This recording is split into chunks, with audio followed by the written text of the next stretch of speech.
성도 여러분 안녕하십니까? 2021년 8월 27일 금요 새벽 말씀 함께 나누겠습니다. 오늘 묵상할 하나님 말씀은 사사기 10장 1절에서 9절까지의 말씀입니다. 오늘 본문 말씀은 아비멜렉 이후에 이스라엘을 다스린 두 사사 돌라와 야일에 대한 소개가 나오고 있고요. 그들 이후에 이스라엘이 또 다시 범죄하여 악을 행하고 징계를 받게 되는 말씀 기록하고 있습니다. 본문을 통해 하나님께서 우리에게 주시는 교훈의 말씀 함께 묵상하겠습니다. 첫째로 묵상할 내용은 성도는 맡은 사명만 충성해야 한다는 것입니다. 본문 1절부터 5절까지는 사사 돌라와 사사 야일 두 사사에 대해 소개하고 있습니다. 그런데 이 두 사사의 행적에 대해서는 별로 알려진 바가 없이 간단한 설명만 있습니다. 본문 1절과 2절 보시면 아비멜렉의 뒤를 이어서 이사갈 사람 도도의 손자 부하의 아들 돌라가 일어나서 이스라엘을 구원하니라. 그가 에브라임 산지 3일에 거주하면서 이스라엘의 사사가 된 지 23년 만에 죽음의 3일에 장사되었더라라고 하였습니다. 아비멜렉이 죽은 후 이스라엘은 사사 돌라가 일어나 이스라엘을 구원했다고 하였습니다. 아비멜렉은 비록 악한 자였지만 그런 리더십조차 없어졌을 때 나라는 자칫 큰 혼란 속에 빠질 수 있었는데 그럴 때 돌라가 일어나 이스라엘을 구원하였고 사사로 활동하다가 23년 만에 죽었다고 하였습니다. 그리고 본문 3절 이하에 사사 야일에 대한 소개가 나옵니다. 3절에 보시면 그 후에 길르앗 사람 야일이 일어나서 22년 동안 이스라엘의 사사가 되니라 라고 하였습니다. 야일은 길르앗 사람인데 사사 돌라 이후에 22년 동안 이스라엘의 사사가 되었습니다. 야일에 대한 설명은 돌라보다 조금 더 많습니다. 본문 4절에 보시면 그에게 아들 30명이 있어 어린 나귀 30을 탔고 성읍 30을 가졌는데 그 성읍들은 길르앗 땅에 있고 오늘까지 하봇 야일이라 불렀더라라고 하였습니다.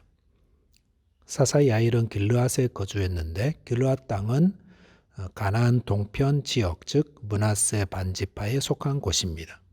이곳은 여러 이방 민족들의 공격에 무방비로 노출되어 있는 곳으로서 야일이 사사가 되어서 거기서 그의 아들들에게 각 성읍을 맡아서 안정적으로 지켰고 그래서 사사 야일 시대에 이스라엘이 크게 부강했던 것 같습니다. 그렇기 때문에 그곳 이름을 하봇 야일, 즉 야일의 동네라고 불렀던 것입니다. 사사 돌라나 사사 야일에 대한 소개는 아주 간단합니다. 그래서 소사사다, 작은 사사다에 불렀는데 기록이 적기 때문에 소사사라고 부릅니다. 자, 이렇게 행적도 드러나지 않지요. 이름도 소사사라고 부르는데 이들이 다스리던 23년, 22년 합쳐서 45년 동안 이스라엘은 평화를 누릴 수 있었습니다. 우리가 사사하면은 기드온 혹은 드보라, 삼손 이런 사람들만 떠오르는데 오늘 소개된 사사 돌라, 사사 야일 역시 자신의 사명을 참 잘 감당한 분들임을 알아야 합니다. 이렇게 자신의 이름이나 업적은 드러나지 않아도 사사로서 나라가 평화를 누리도록 이렇게 했더라면 그것으로 그들은 사명을 잘 감당했다라고 말할 수 있는 것입니다. 그리고 이런 모습이 바로 복음 안에서 행하는 성도의 모습입니다. 즉 성도는 자기 이름과 자기 업적이 드러나지 않아도 또 사람들에게 기억조차 되지 않는 자라도 오직 주님이 맡기신 사명에만 충성했다면 그리고 주님의 나라를 견고히 세웠다면 그는 칭찬받는 자라는 것입니다. 어떤 사람들은 자신이 세상에서 잊혀진 존재가 될까 봐 두려워합니다. 그래서 여기저기 이름 남기려고 애를 쓰는데 성도는 그렇게 하지 않습니다. 성도는 오직 주 예수 이름만 높이고 드러나기를 바라기 때문에 자기 이름이 지어지고 또 잊혀지는 거 두려워하지 않습니다. 내가 나를 높이려고 하면 낮아지고 내가 나를 낮추면 주님이 높여주십니다. 그래서 저와 여러분들이 주님이 맡겨진 사명에만 충성하되 나는 감추고 오직 주님만을 자랑하고 주님만을 높이시는 자 되어야 할 것입니다. 두 번째 묵상할 내용은 징계는 주님의 사랑이다라는 것입니다. 사사 돌라와 사사 야일이 죽은 후에 이스라엘은 다시 이방신을 섬기게 되었습니다. 그들은 이방의 7신을 섬기면서 여호와를 버리고 섬기지 않았다고 했습니다. 처음 이스라엘은 하나님도 섬기고 이방신도 섬기고 했는데 나중에는 하나님을 버리고 이방신만 섬겼다는 것입니다. 예수님께서도 이런 말씀하셨죠. 하나님과 재물을 겸하여 섬길 수 없다라고 하셨는데 그 말은 우리가 하나님 섬긴다고 하면서 재물을 하나님처럼 섬기다 보면 나중에는 하나님을 버리게 된다는 것입니다. 그런데 그럴 때 어떻게 되었습니까?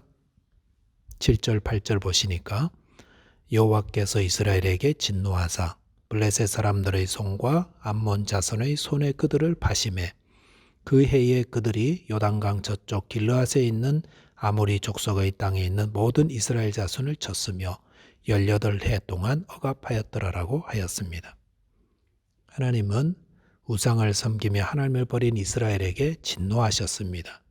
그래서 블레셋 사람들 손과 암몬 자손의 손에 파셨습니다.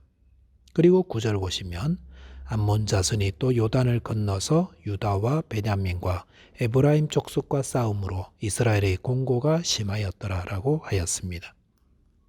하나님은 우상을 섬기며 하나님을 떠난 이스라엘을 블레셋 사람들의 손과 암몬 사람들의 손에 넘기셨습니다. 그래서 그들로 이스라엘을 괴롭게 하셨습니다. 블레셋 사람들은 이스라엘 남서쪽에 거하는 자들이고 암몬 자손은 요단강 건너편에 거하는 자들입니다. 그러니까 이스라엘은 두 민족의 공격을 받아 양쪽으로 고통을 받게 되었고 더구나 암몬 자손은 강을 건너와서 유다와 베냐민, 에브라임과까지 싸웠다고 했습니다.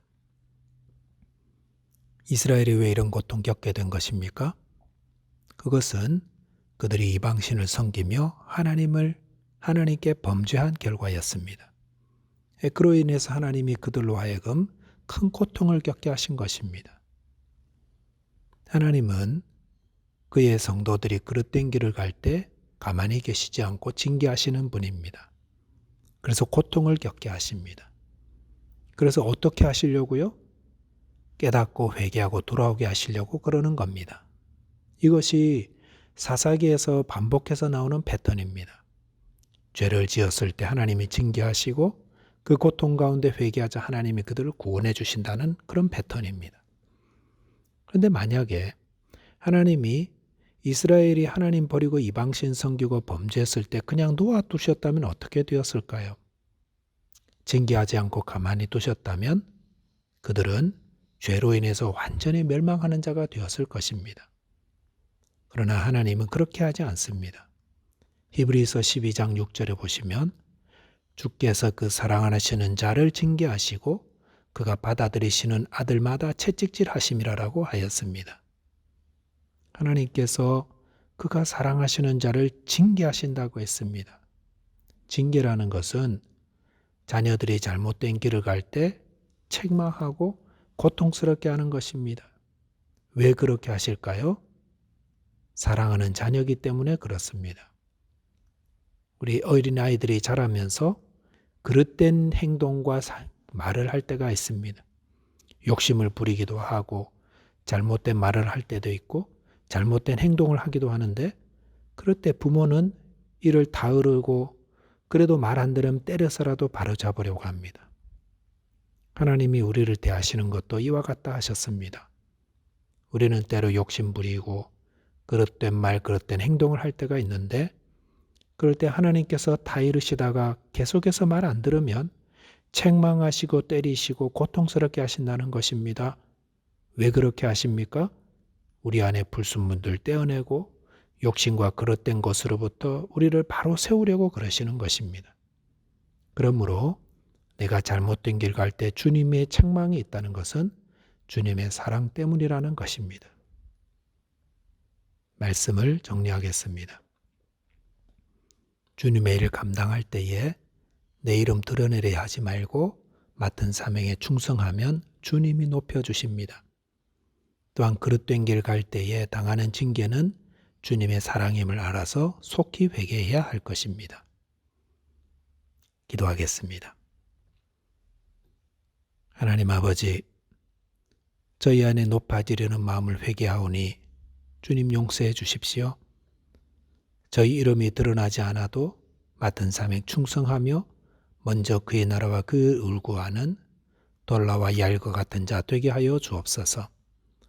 또한 저희가 그릇된 길 갈 때 책망해 주셔서 바른 길로 영생의 길로 인도하여 주옵소서.